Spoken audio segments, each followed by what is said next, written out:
children, we are going to start today our first political science class. This is about the gender, religion and caste. Now, sexual division of labor. What do you mean by that? It happens when the work is divided on the basis of a person, gender of a person, on the basis of gender of a person. Now, normally, what is happening? The household work is done by the women of the family, and men go out for work. So, the work done by women, these are all unpaid work. Now, they are doing lot of work. Now, taking the child to the school, making food for the people, and then practically these things do not require any special skill, but the men earn money for outside work. They need some basic skill.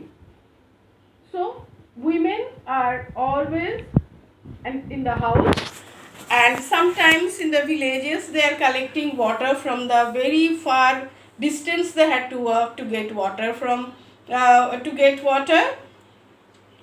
but those work are not getting any value. The women are not getting any value for this work.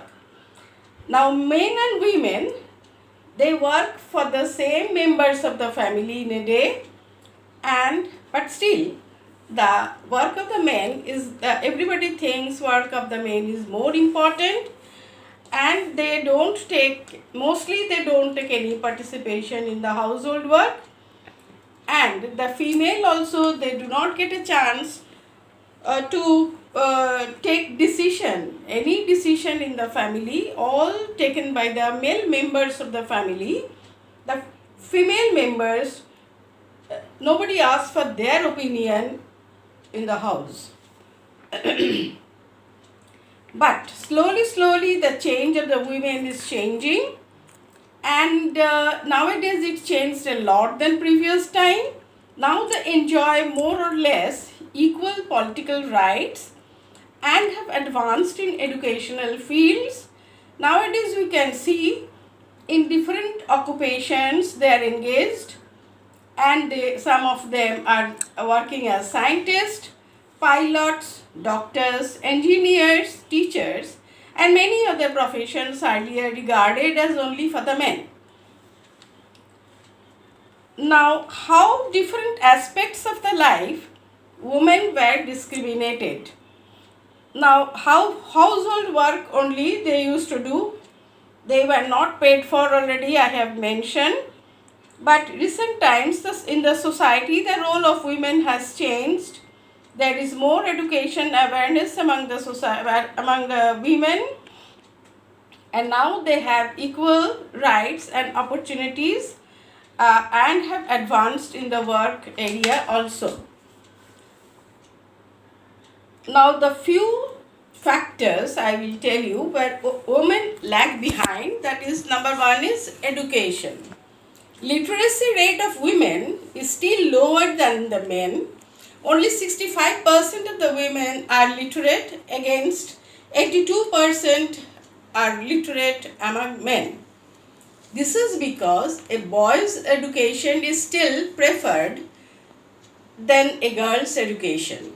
Spending more money for boys' education is considered more important than spending money on a girl's education. Because of this, very small percentage of girls, they go for higher education, and the dropout rate is higher among the girls.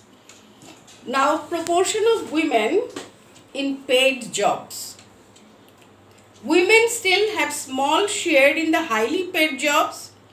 Even if a woman works for more number of hours than a man, her work is not given importance. This results in low paid jobs and low valued jobs for women. Now, preference for male child. Third point, Indian parents, they prefer to have male child over a female child in the family. A female child is considered as a burden of the parent and will have to earn for her dowry to marry for her. A boy child is considered as an asset for the family who will earn and increase the family income. Now, these preference has resulted in social crimes such as female foeticide, where a girl child is killed even before she is born. Now, the fourth point is crime against women. There are various instances of crime against women. Women are exploited and harassed at the workplace and at the home also. There are cases of domestic violence. You must have seen in the newspaper. Every day's newspaper it is coming. And even some family that is very unsafe for the females. Now, some social reformers, they have come forward for the equality and empowerment of the women. The modern reform movements laid much stress on the pitiable condition of women and tried to improve their plight.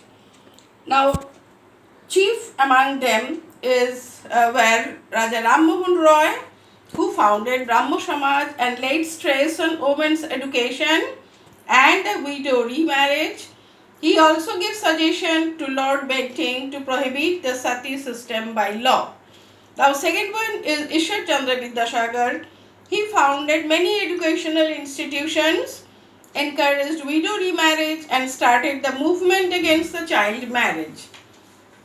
Swami Dayananda Saraswati founded the Arya Samaj and laid stress on equality of both the sexes and advocated education of women. He also campaigned against the sati system and the female infanticide. Now, Syed Ahmed Khan demanded a ban on the Parda system and polygamy in the Muslim. To some extent, the efforts of the religions and social reformers of the 19th century provided solace to the poor women. Educational institutions exclusively for women were opened, polygamy was looked down upon, and the widow remarriages were accepted. All these factors have prevented the women from actively participating in the work outside their homes and have confined her to her house. Now, gender issue with respect to politics. Now, the gender issue has been raised in the politics. Women in different parts of the world have fought for equal political rights for women.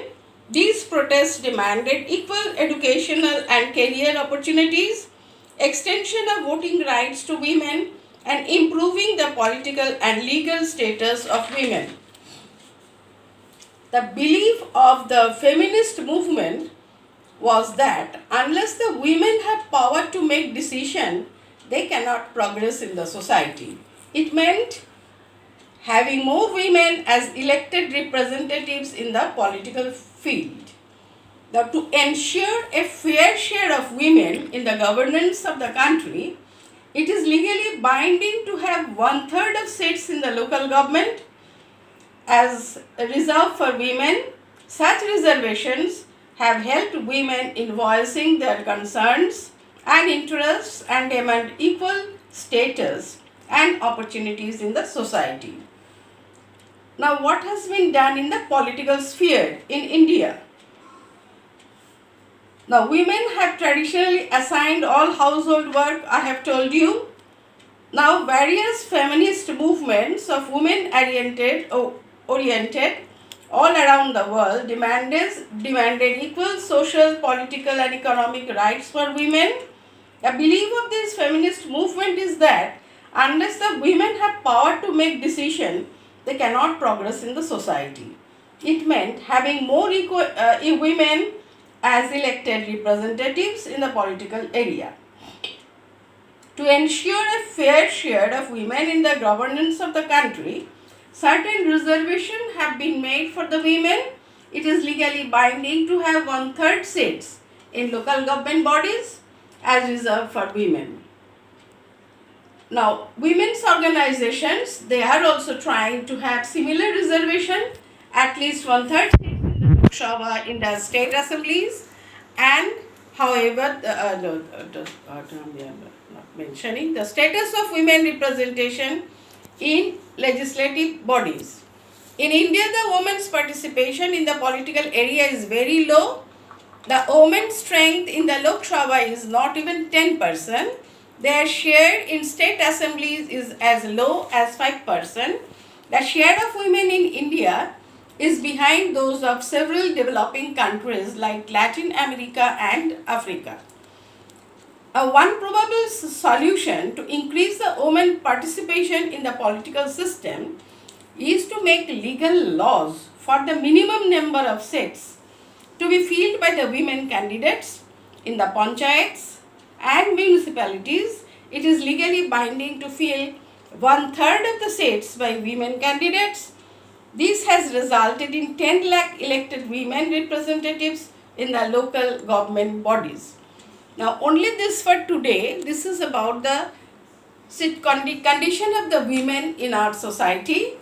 Now, again in the next class, I will discuss about the religion.